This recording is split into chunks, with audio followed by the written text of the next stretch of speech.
కానీ ఎలా చేశారనేది ప్రజలు మ్యాండేటు కాంగ్రెస్ పార్టీకి ఇవ్వడం జరిగింది. ఏదేమైనప్పుడు కూడా ఈరోజు అన్ని పార్టీలు కానీ అన్ని వేళ్ళు మీ మీద ఏం చూపిస్తుంది అంటే ఫోన్ ట్యాపింగ్ ఒకటి, కాళేశ్వరం, ఈ కార్ రేస్ విషయం, అదేవిధంగా కవిత గారిది లిక్కర్ స్కామ్. ఈ 4 అంశాల్లో మరి మీరైతే ఏ విధంగా మరి దాన్ని ఎలా తీసుకుంటున్నారో తెలియట్లే, కానీ మీరు చాలా అంటే మేకపోతు గాంభీర్యం అనుకోవాలా ఏమనుకోవాలో తెలియదు, కానీ ఇప్పటికిప్పుడు ఎన్నికలు జరిగినా కూడా ఇప్పటికిప్పుడు కాంగ్రెస్ పార్టీ మీద వస్తున్నటువంటి వ్యతిరేకత అంతా కూడా అది మాకు అధికారం మేము చేపట్టే కార్యక్రమంగా అది మాకు ఆ సపోర్ట్ మాకు ఉంటుంది ప్రజల నుంచి అని అనుకుంటున్నారు. సో మీరు అడిగారు మొన్నటిదాకా స్థానిక సంస్థల ఎన్నికలు నిర్వహించలేని ప్రభుత్వం కూడా ప్రభుత్వమేనా, చేతగాని ముఖ్యమంత్రి రేవంత్ రెడ్డి అని నానా రకాలుగా మాట్లాడారు. మొత్తానికైతే రానున్న తరుణం రానే వచ్చినట్టుగా వచ్చింది కోర్టు విషయం. సో ఏంటి సార్ మరి ఏంటి మీ విధి విధానాలు ఎలా ఉండబోతున్నాయి? ఎందుకంటే మీరు ఆల్రెడీ గ్రౌండ్ ప్రిపేర్ చేస్తూ ఉన్నారు, కాంగ్రెస్ యొక్క ఇచ్చినటువంటి అంటే వైఫల్యాలను మీరు ఎండగట్టే కార్యక్రమం చేస్తూ ఉన్నారు, కాబట్టి ఏంటి అసలు మీరు ఎలా వెళ్ళబోతున్నారు? అందరికీ నమస్కారం. నాతో డిబేట్లో పాల్గొంటున్న పెద్దలకు, యోయో టీవీ ప్రేక్షకులకు, ఆన్లైన్లో ఉన్న మా కోటేశ్వరరావు గారికి అందరికీ నమస్కారం. మిత్రుడు చాలా విషయాలు సరే వాళ్ళు అధికారంకి వచ్చిండ్రు, వాళ్ళు ఏదో బ్రహ్మాండంగా చేస్తామని అన్నారు. మిత్రుడు చాలా ఆత్మని చంపుకొని మాట్లాడుతున్నాడు. సరే ఆయన పార్టీ కాబట్టి ఆయన మాట్లాడాలి, ఆత్మని చంపుకొని మాట్లాడుతున్నాడు. ఇప్పటి వరకు 18 నెలల కాలంలో కోతలు, కటింగులు, కూల్చివేతలు, ఎగవేతలు తప్ప వీళ్ళు చేసింది ఒక్కటన్నా ఉన్నదా? ఒక్కటన్నా, ఒక్కటన్నా. కోతలు అంటే ఏంటి? కోతలు అంటే ఇచ్చే పెన్షన్లు ఇవ్వకుండా అవి 2 ఇస్తున్నారు. 15,000 రూపాయల రైతు బంధు అన్నారు, 12,000. అవన్నీ కోతలు, వాటినే కటింగులు కూడా అంటారు. కటింగులు ఏంటి? 100 మందికి ఇవ్వాల్సిన గ్యాసు 20 మందికి ఇచ్చుడు, 100 మందికి ఇవ్వాల్సిన కరెంటు బిల్లు 20 మందికి ఇచ్చుడు. ఇవి కటింగులు. ఈ కోతలు, కటింగులు, ఎగవేతలు. ఇక ఎగవేతలు అయితే అన్ని తులం బంగారం అన్నారు, లేదా 2,500 అన్నారు, స్కూటీలు అన్నారు, ఉద్యోగాలు అన్నారు, 2 లక్షల ఉద్యోగాలు ఈ సంవత్సరమే అన్నారు. ఏ ఒక్కటైనా నెరవేర్చకుండా మళ్ళా మేకపోతు గాంభీరం వాళ్ళు ఏం చెప్తున్నారో నాకు అర్థం కావడం లేదని చిత్తుగా ఉరికిచ్చి కొడతారు గ్రామాలలో. ఇప్పుడు నేను చెప్తున్నాను కదా, కూల్చివేత హైడ్రా పేరు మీద మొత్తం ఎక్కడ ఇండ్లు అక్కడ కూల్చివేసి పేదల కడుపు కొట్టి ఆ ఇంటి వాసాలు కూడా మేము ఇంద్రమ్మ ఇండ్లు ఇచ్చినామని అంటాడు మిత్రుడు. ఎన్ని కట్టారయ్యా ఇప్పటి వరకు? 18 నెలల ఎవరికన్నా కనీసం ఒక ఇంటికన్నా గృహప్రవేశం అయిందా? అయ్యా ఎందుకు 12,000 ఇచ్చినామంటారు. 12,000 ఏడా ఇచ్చిండ్రబ్బా? ఎంతమందికి ఇచ్చిండ్రు? 6,000 రూపాయలు ఇస్తానన్నారు, 15,000 పోయినాయి, 12,000కి వచ్చింది. ఆ 12,000లో 6,000 ఎంతమందికి ఇచ్చిండ్రు? ఇప్పుడు నేను మీరే మాట్లాడు, తర్వాత మాట్లాడు. 12,000కి 6,000 ఇచ్చారు అనేది తప్పు. సంవత్సరం 2 సార్లు ఇస్తారు, అది 6+6. అవును, మరి ఇప్పుడు 6,000 కదా మీరు ఇచ్చింది. 6,000 ఇంకా 6,000 ఇచ్చింది. 2 ఎగ్గొట్టారు, 2 సార్లు ఎగ్గొట్టారు. మిత్రమా, నేను ఒక్క మాట, మా సారుని, మా పెద్ద సారుని, మీలాంటి వాళ్ళు, ఇంకా పరిగినారు వాళ్ళు ఎవరు తిట్టినా కానీ మేము ఇక స్పందిస్తలేదు. ఎందుకంటే ఇక స్పందించాల్సిన అవసరం ఉన్నది. మీలాంటి వాళ్ళు అంటున్నారు, ఇంకా ఏం చేతగాని వాళ్ళు అంటున్నారు, దేనికి బుర్రగాని కేసీఆర్ గారి కాలి గోటి సరిపోయిన వాళ్ళు కూడా తిడుతున్నారు. కానీ కేసీఆర్ గారు ఒక తెలంగాణ తెచ్చిండు, తెలంగాణ రాష్ట్రానికి ఒక 10 సంవత్సరాల ముఖ్యమంత్రి, ఆయనకు ఒక 75 సంవత్సరాల వయసు, ఆయన ఎన్నో అసాధ్యాన్ని సుసాధ్యం చేసిండు, ఇంత కరెంటు తెచ్చిండు, నీళ్లు తెచ్చిండు, ఉద్యోగాలు ఇచ్చిండు.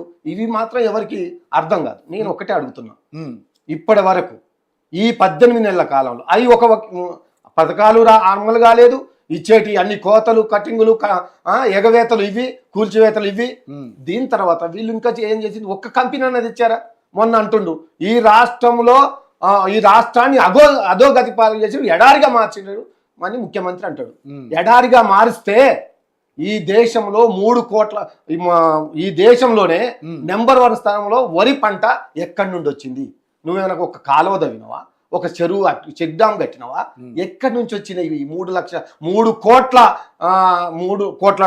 టన్నుల ధాన్యము ఎక్కడి నుంచి వచ్చింది? మరి అంతా మీ హయాంలో చేసిన అది ఇదే కాదా మీరు మరి? continue చేస్తారంట? అది కాదా అది ఆ నీళ్ళే కదా. మీరు వరేస్తే ఊరైనా ఎందుకు అన్నారండి అప్పుడు మరి? ఎప్పుడు వరి ఎక్కువైపోతుంది, ఆ. వివిధ పంటల్ని తీసుకురావాలనే ఉద్దేశంతో మరి కేసీఆర్ గారు అన్నది. మళ్ళీ వరే కాదు అన్ని పంటలలో నెంబర్ 1 స్థానంలో తెలంగాణ రావాలనేదే కేసీఆర్ గారు. అది ఒక వరితోటే మళ్ళీ అమ్ముడు ఇబ్బంది అవుతుంది, కొనుడు ఇబ్బంది అవుతుంది అని కేసీఆర్ గారు ఏది చేసినా ఒక గొప్ప ఆలోచనతో చేస్తారు.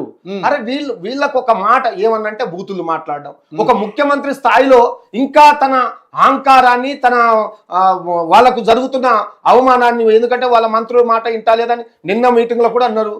కార్యకర్తలు అదవుతున్నారు, రాష్ట్ర జిల్లాలో పోతే మాకు ఏమి రావడం లేదు, మాకు మీరు ఇచ్చిన హామీలు ఏమి ఇవ్వడం లేదని అక్కడ తిరగబడుతున్నారు. ఇది ఎక్కడున్నారబ్బా? ఒక్క జిల్లా కూడా ఒక జడ్పీ చైర్మన్ రాదు, ఒక జడ్పీ టీసీ రాదు. చూడండి, రాసి పెట్టుకోండి.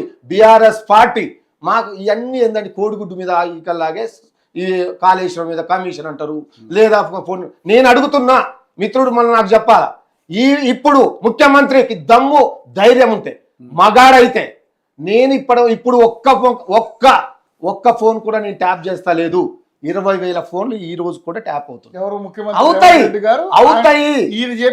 ఏ ప్రభుత్వం ఉన్నా కొన్ని ఫోన్లు ట్యాప్ అవుతాయి. ఎట్లా? అది ఎందుకంటే గుడాచార వ్యవస్థ. అది కేసీఆర్ నాకు అర్థం కాదు. ఆయన చదువుకున్నాడు, మావాడు మా మిత్రుడు చదువుకున్నాడు. కేసీఆర్ చేసిండా? అది ఇంటెలిజెన్స్ వ్యవస్థ చేస్తుంది. ఇంటెలిజెన్స్ ఆయన ఏం చేసిండో, ఏం సంగతి కార్యాలు చేసిండో అది దానికి ఆయన ముఖం తెలుసా కేసీఆర్? మిత్రుడి ముఖం కేసీఆర్ కు కేటీఆర్ కు తెలుసా? నువ్వు చెప్పండి, నాకు చెప్పండి. అంటే ఇది చేయాల్సింది ఎవరు? ఇంటెలిజెన్స్ ఏదైనా సమాచారాన్ని అడుగుతుందబ్బా. ఇప్పుడు కూడా ఈ రోజు కూడా ప్రతిరోజు ముఖ్యమంత్రికి ఒక సమాచారం ఇస్తుంది ఈ ఇంటెలిజెన్స్ వ్యవస్థ. వాళ్ళు సమాచారం సేకరిస్తారు. వాళ్ళు ఎట్లా సేకరిస్తారు, ఎవరికి సేకరిస్తారు అనేది మాకు ప్రభుత్వానికి సంబంధం ఉండదు, సీఎం రేవంత్ రెడ్డికి సంబంధం ఉండదు. వాళ్ళు తెచ్చి చూపెడతారు, ఇది జరుగుతుంది, ఇది అవుతుంది. ఎవరంటే వాళ్ళు డబ్బులు ఇచ్చి ట్యాప్ చేస్తారా, లేదా మభ్యపెట్టి సమాచారానికి సంబంధం లేదని మీరు అన్నప్పుడు మరి ఏదైతే ఓటుకు నోటు కేసుల్లో రేవంత్ రెడ్డిని ఫోన్ ట్యాపింగ్ తెలుసుకుని రేపు బంపర్ ఒక పెద్ద బాంబు కాదు.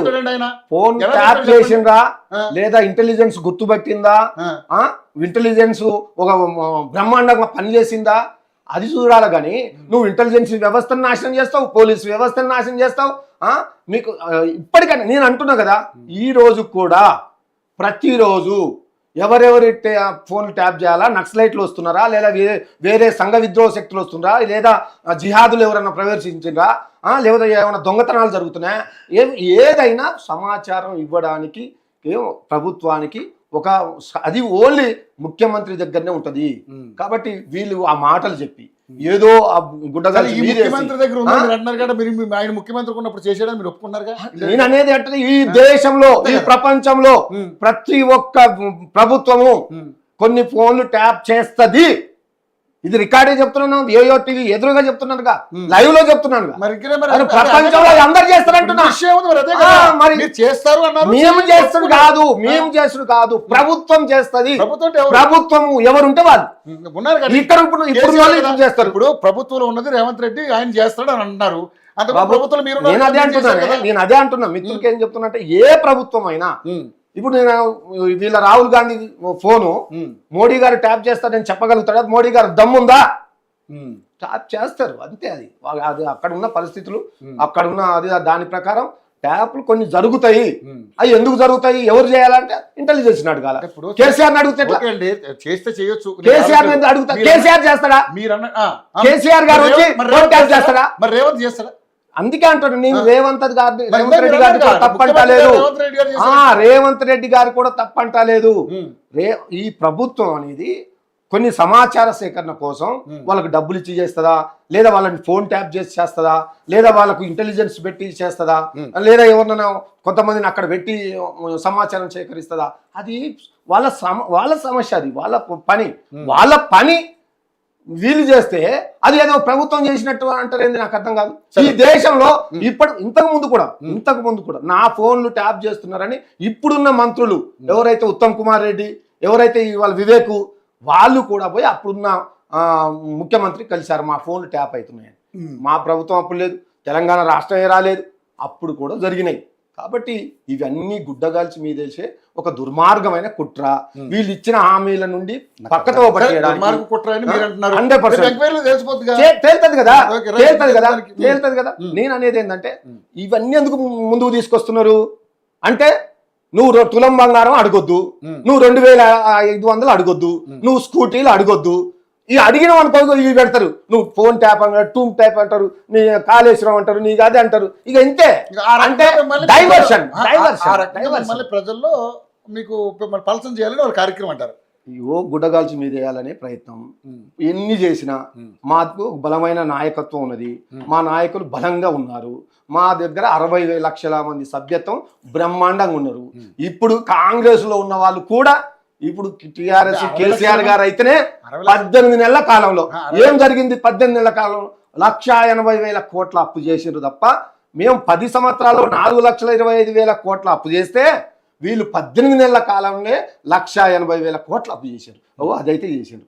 వచ్చే డబ్బులు ఎడిపోతున్నాయి తెలియదు, అంటే వాళ్ళకు ఒక మేనేజ్మెంట్ తెలియదు, ఎట్లా పరిపాలించాలో తెలియదు, పరిపాలన ఏది తెలియదు. మీరు చేసిన అప్పులు కాదు మిత్రులు, మేము చేసినంటే చెప్తున్నాగా, మేము అప్పు చేసి నీళ్ళు ఇచ్చాము. ఇప్పుడు అంటున్నాంగా 3 కోట్ల టన్నుల ధాన్యం పడుతుందంటే మేము చేసిన అప్పులు, నీళ్ళు వస్తున్నాయంటే మేము చేసిన అప్పులు, కరెంట్ ఉన్నది అంటే మేము చేసిన అప్పులు చేసి ఇలాంటివి నిర్మించినాం, కంపెనీలు తెచ్చినాం, ఉద్యోగాలు ఇచ్చినాం, 1,65,000 ఉద్యోగాలు ఇచ్చినాం.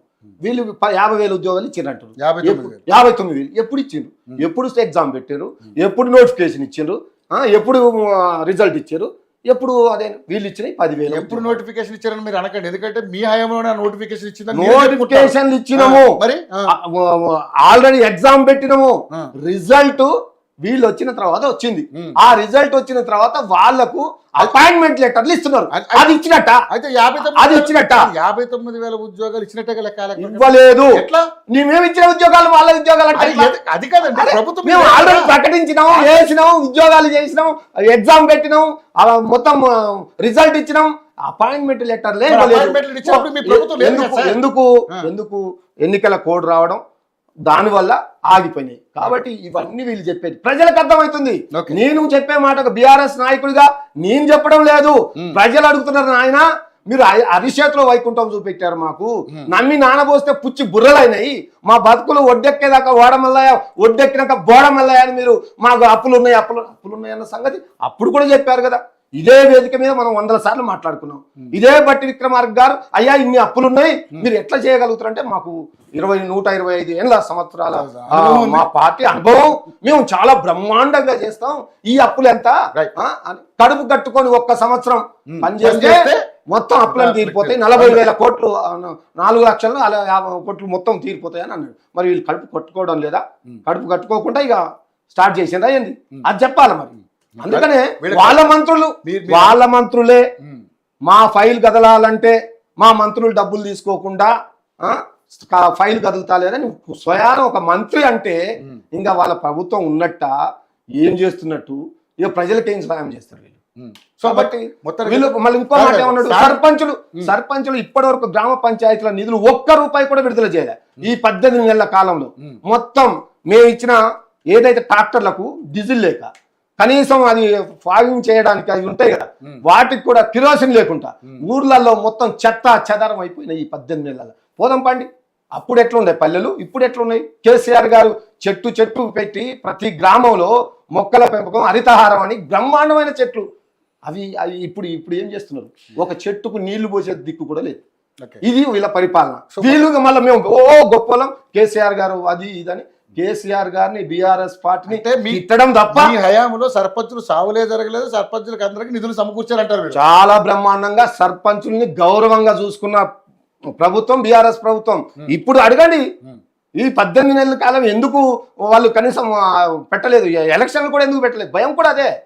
ఏ ఒక్కటి నెరవేర్చలేదు. రేపు అడుగుతారు కదా, రేపు గ్రామాలలో ప్రజలు చూపెడతారు.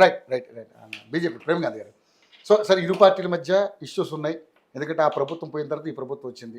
సో నెక్స్ట్ మీరు ప్రభుత్వంలోకి రావాలని కోరుకుంటున్నారు. సో ఏంటి మరి మీ విధి విధానం?